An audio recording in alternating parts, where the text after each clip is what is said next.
शङ्करं शङ्कराचार्यं केशवं बादरायणं सूत्रभाष्यकृतौ वन्दे भगवन्तौ पुनः पुनः ईश्वरो गुरुरात्मेति मूर्तिभेदविभागिने व्योमवद्व्याप्तदेहाय దక్షిణామూర్తయే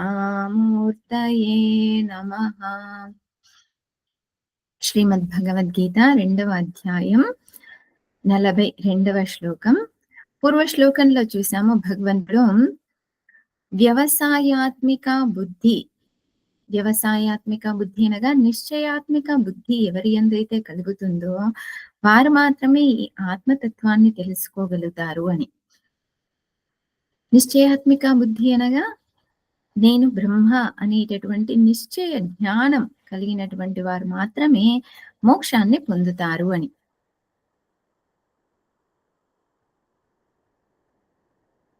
అవ్యవసాయాత్మిక బుద్ధి, ఎవరిలో అయితే ఈ నిశ్చయ జ్ఞానం లేదో వారు మోక్షాన్ని పొందలేరు అని.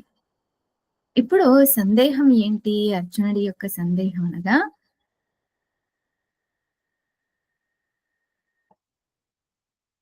ఎవరిలో అయితే ఈ నిశ్చయ జ్ఞానం లేదో వారు కూడా మోక్షాన్ని పొందగలుగుతున్నారు అని, మోక్షాన్ని పొందుతారు అని కొంతమంది చెబుతూ ఉన్నారు. మరి ఏ రకంగా సాధ్యమవుతుంది? అది వాస్తవమేనా కాదా అనేటటువంటి సందేహం అర్జునుడిలో ఉంది. ఆ ఆకాంక్ష తెలుసుకోవాలనేటువంటి కోరికను తీర్చడం కోసం భగవంతుడు 42వ శ్లోకంలో చెబుతూ ఉన్నాడు. యామిమాం పుష్పితాం వాచం ప్రవదంత్యవిపశ్చితః వేదవాదరతాః పార్థ నాన్యదస్తితి వాదినః.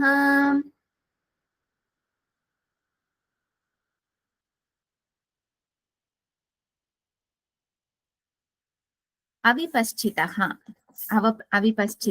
అనగా అజ్ఞాని, అవివేకి, ఎవరైతే వివేకం అనేటటువంటిది చేయలేదో, నిత్య అనిత్య వస్తువు యొక్క వివేకం చేయనటువంటి వారిని అవివేకి అంటున్నారు. ఏది నిత్యమైనది, ఏది అనిత్యమైనటువంటిది. కర్మ ద్వారా మోక్షం లభిస్తుంది అని ఎవరైనా చెప్పారు అనంటే అది అవివేకం. అవివేకం ద్వారానే చెబుతూ ఉన్నారు. కర్మ ద్వారా ఏదైనా ఫలితం లభిస్తుంది అనంటే ఆ ఫలితం నిత్యమా అనిత్యమా? కర్మ ద్వారా ఎటువంటి ఫలితం లభించినా, ప్రజాపతి పదవి లభించినా కూడా అనిత్యం. ప్రజాపతి పదవి ఎలా అనిత్యం అవుతుంది?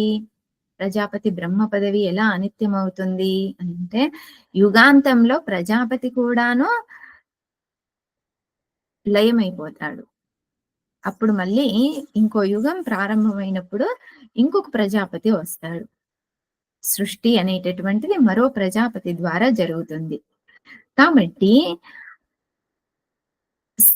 దేహాది స్తంభ పర్యంత, బ్రహ్మాండాది స్తంభ పర్యంత, బ్రహ్మదేవుడి దగ్గర నుంచి కూడాను, బ్రహ్మలోకం దగ్గర నుంచి కూడాను, ఈ భూలోకంలో ఉన్నటువంటి గడ్డి పరక వరకు కూడాను, దేహము ఇవన్నీ కూడాను కర్మ ద్వారా లభించినటువంటివి.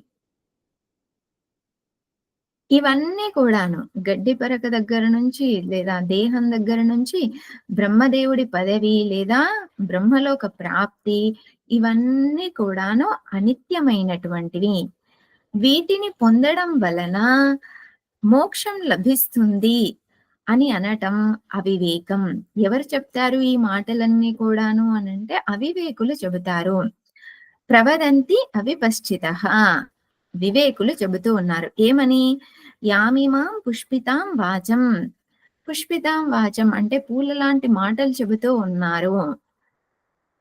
ఎవరు వీరు? వేదవాదరతాః,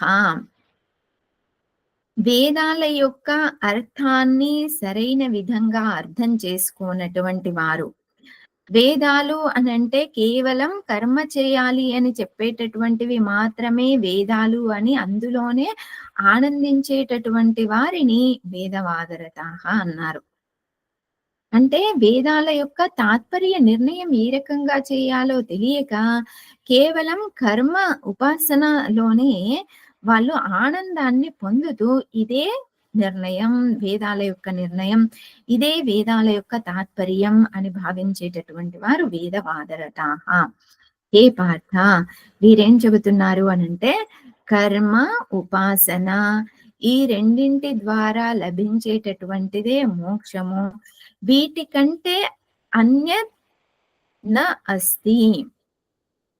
అన్యత్ మోక్షం నాస్తి. వీటికంటే మరొకటి మోక్షం అనేటటువంటిది లేదు. కర్మ అలాగే ఉపాసన. కర్మ, ఉపాసన ద్వారా ఏం పొందుతాము? స్వర్గలోక ప్రాప్తి పొందుతాము. అదే మోక్షము.